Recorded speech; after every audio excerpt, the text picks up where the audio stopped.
Wisconsin. 4.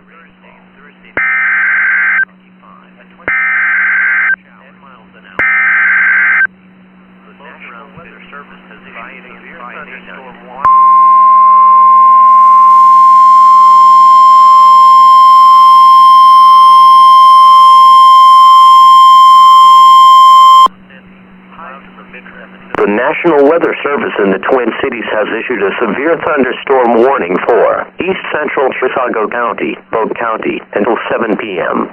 At 6:10 p.m., radar indicated a severe thunderstorm capable of producing quarter-size hail and damaging winds of 60 miles per hour.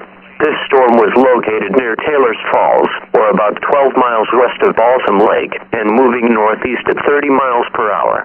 Locations in the warning include Balsam Lake, Taylor's Falls, St. Croix Falls, Schaefer, Dresser, Centuria, Cushing, Milltown, Luck, Frederick. If you are in the path of this storm, prepare immediately for damaging winds in excess of 60 miles per hour and large hail.